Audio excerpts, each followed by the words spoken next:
Bonjour à tous et bienvenue au 13 de la télévision du Burkina. Voici les titres.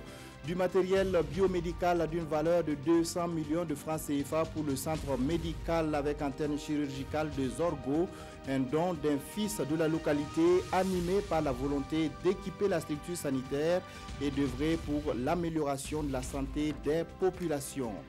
Jadis réservé aux pauvres, le coco d'Onda, pagne traditionnellement imprimé dans la capitale économique burkinabé, est aujourd'hui un tissu à la mode porté par des stars et même des personnalités burkinabées. Nous irons à la découverte de l'univers de la confection et de la commercialisation de ce pagne, passé de l'ombre à la lumière. Et puis en Indonésie, les secours se font toujours attendre 3 jours après le violent séisme qui a frappé le pays. Les habitants des régions touchées manquent de logements, de nourriture et de médicaments. Le tremblement de terre survenu dimanche a fait au moins 105 morts. Il a décidé d'apporter sa pierre dans le combat pour une meilleure prise en charge des patients avec 200 millions de francs CFA d'investissement pour renforcer le plateau technique du CEMA de Zorgo. Le geste est de Simon Tiemteré, un fils de la localité, avocat et banquier résident aux États-Unis. La remise du matériel biomédical a eu lieu hier. Le film de la cérémonie avec Nongba Kouda et Aruna Mare. L'offre de soins s'enrichit à Zorgo. Le CMA de cette localité est bénéficiaire de ce lot de matériel médico-technique et de consommables médicaux. C'est un don de Simon Tiemtoré, président du conseil d'administration de Lilium Capital et Vista Bank.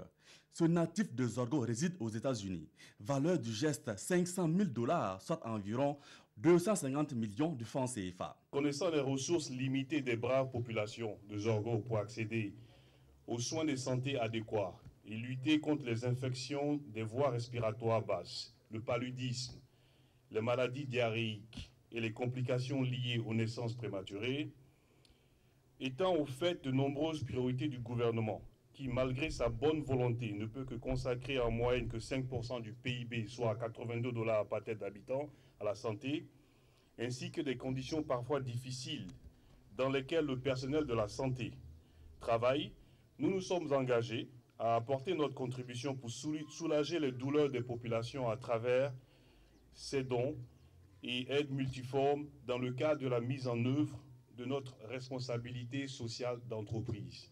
Une évaluation des besoins a été faite en 2017. Ce matériel biomédical est donc une réponse aux attentes.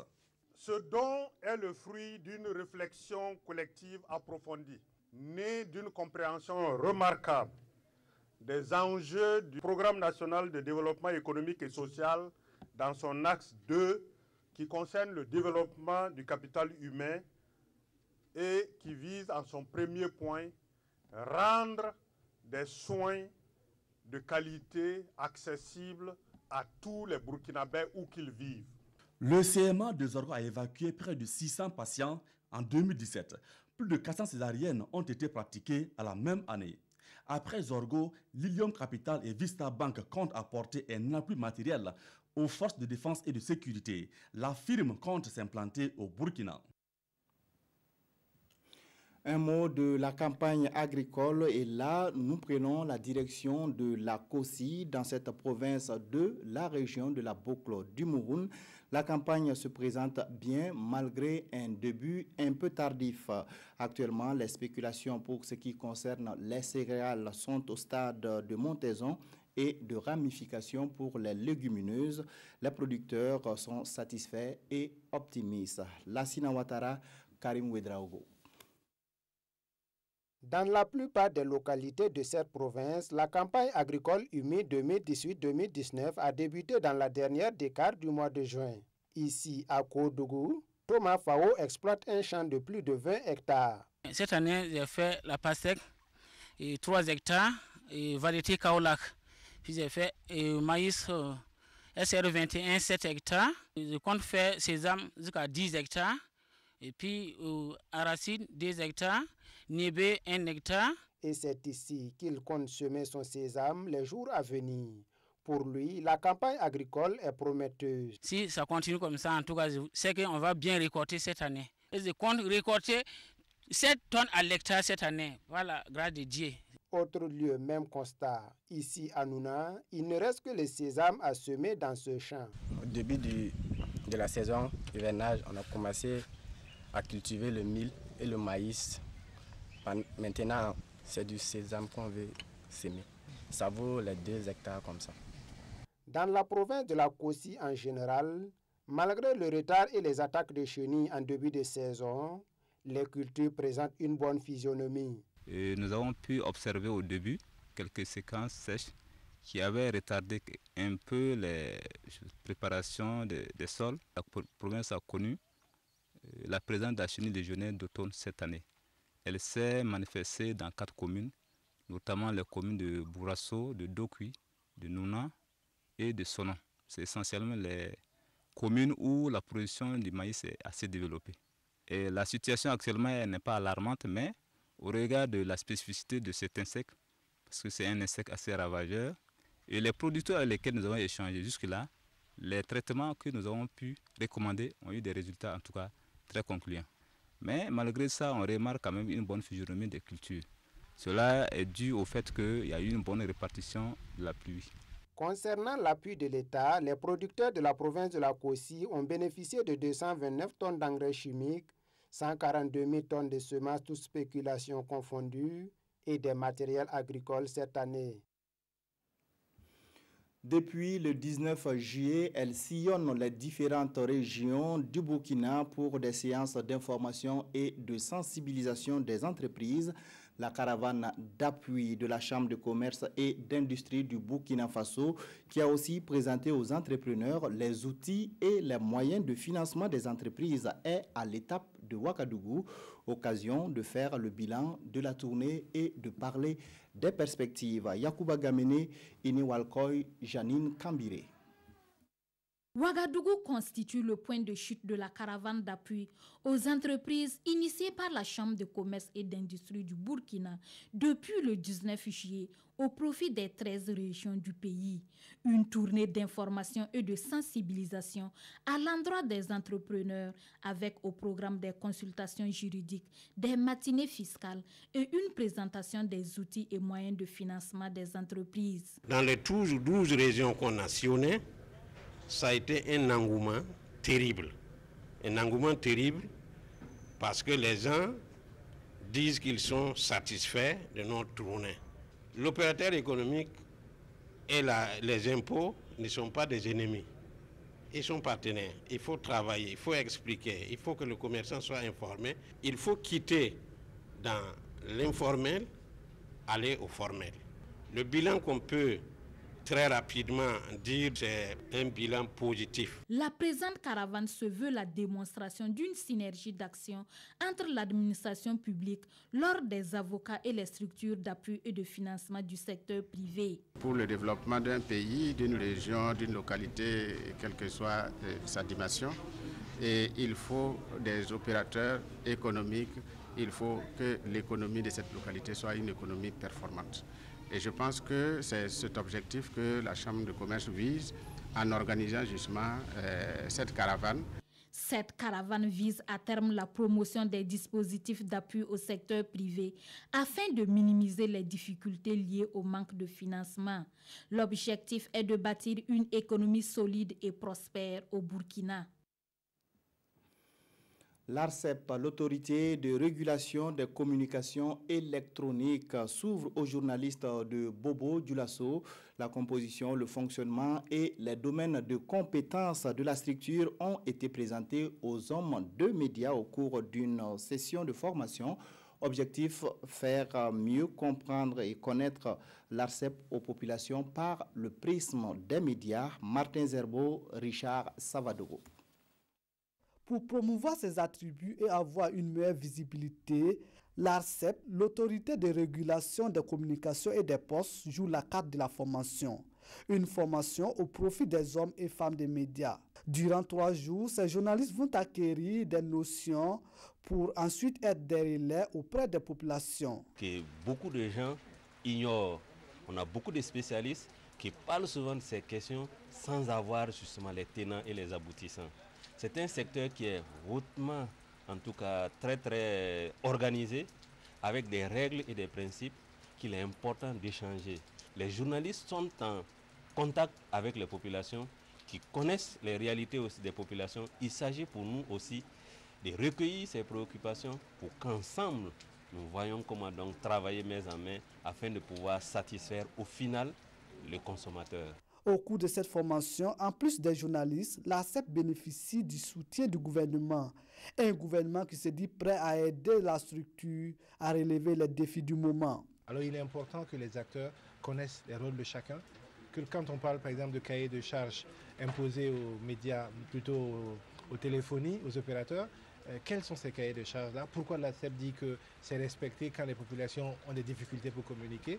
Je pense que les journalistes ont besoin d'avoir ces clés d'information parce que nous sommes le meilleur canal d'information, mais également de relais des préoccupations des populations. Et il est important de saluer cette initiative-là qui donne aux journalistes la possibilité de comprendre et de connaître le métier réel de régulateur qu'est l'ARCEP. Les problématiques liées au déploiement des réseaux mobiles, la protection des populations et la gouvernance de l'écosystème de communication sont des modules au centre des échanges.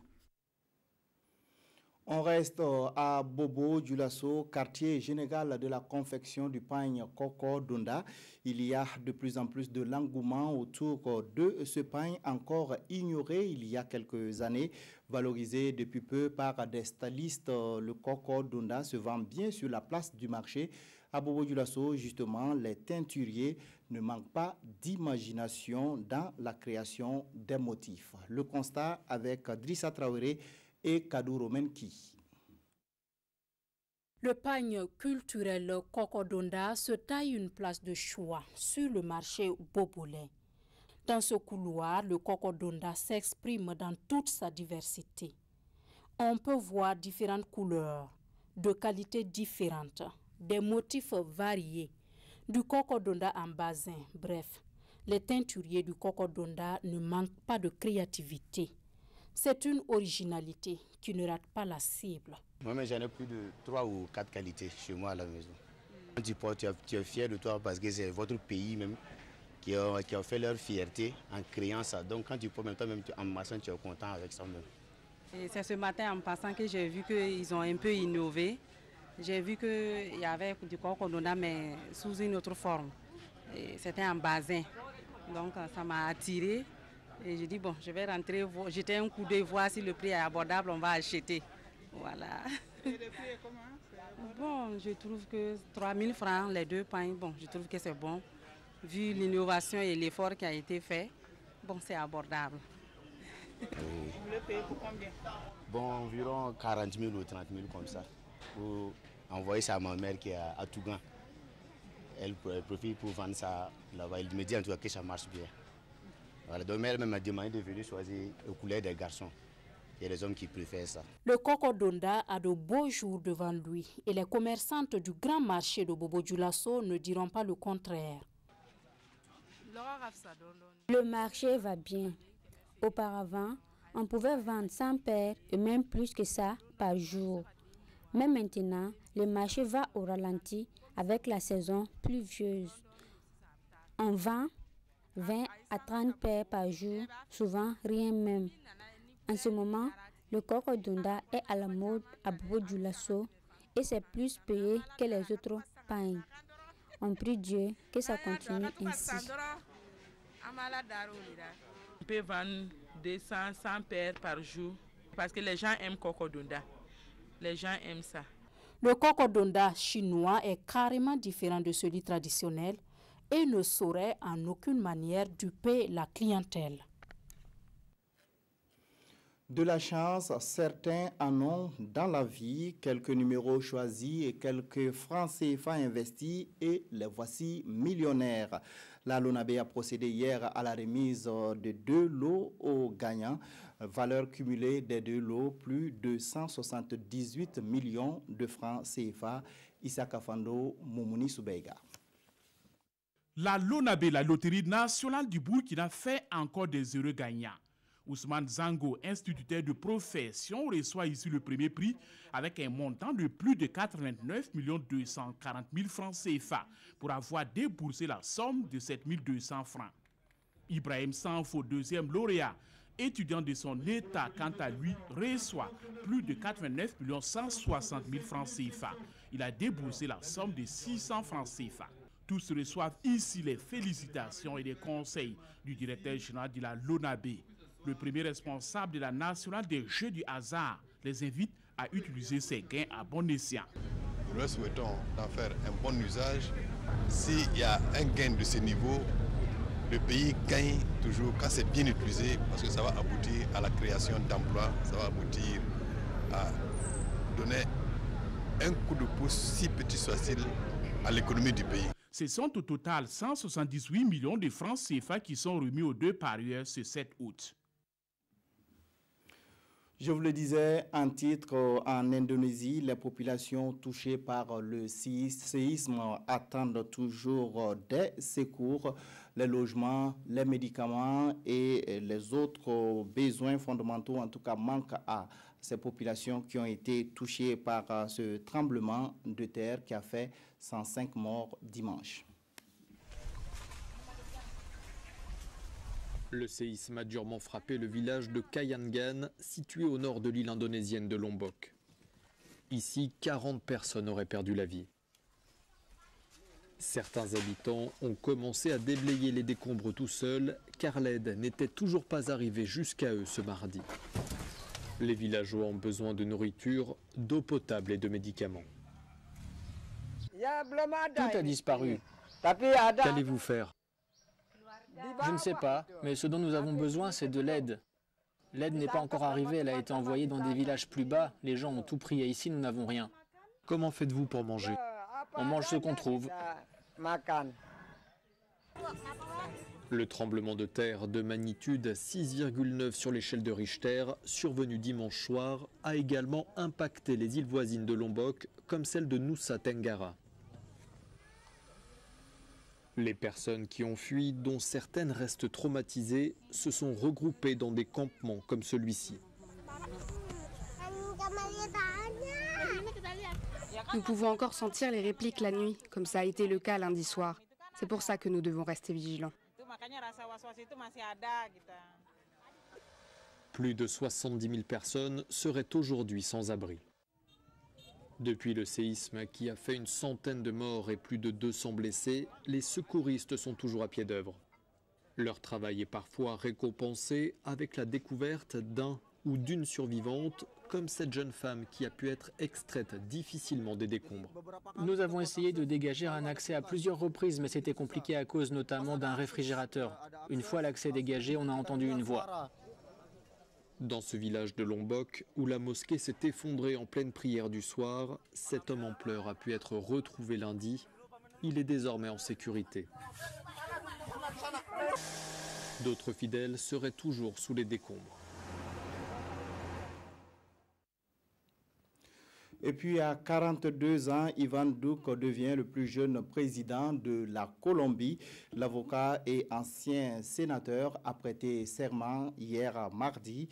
Il a promis de modifier l'accord de paix signé par son prédécesseur avec les anciennes guérillas des FARC.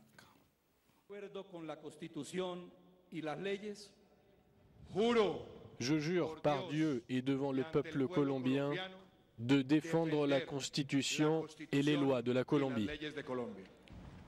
Iván Duque a officiellement été investi président de Colombie ce mardi. Cet avocat de 42 ans qui représente la droite dure est l'héritier politique de l'ancien président Álvaro Uribe. Dans son discours d'investiture, Iván Duque a confirmé l'une de ses promesses de campagne. Il modifiera bien l'accord de paix signé par son prédécesseur avec l'ancienne guérilla des FARC. Sa vice-présidente, Marta Lucía Ramírez, a elle aussi prêté serment sur la place Bolívar à Bogota. Alors que se tenait la cérémonie d'investiture, l'opposition a manifesté dans une trentaine de villes pour soutenir notamment l'accord de paix avec les FARC. Et puis cette brève avant de poursuivre en RDC, on connaît désormais le nom du candidat de la majorité présidentielle.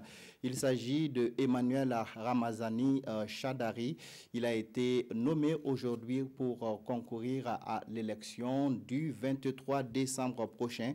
À 60 ans, marié et père de 8 enfants, l'ex-ministre de l'Intérieur était le président du groupe parlementaire PPRD à l'Assemblée nationale. C'est donc la fin du suspense. Joseph Kabila a décidé de passer le témoin et de respecter la Constitution qui ne lui permettait pas de briguer un autre mandat.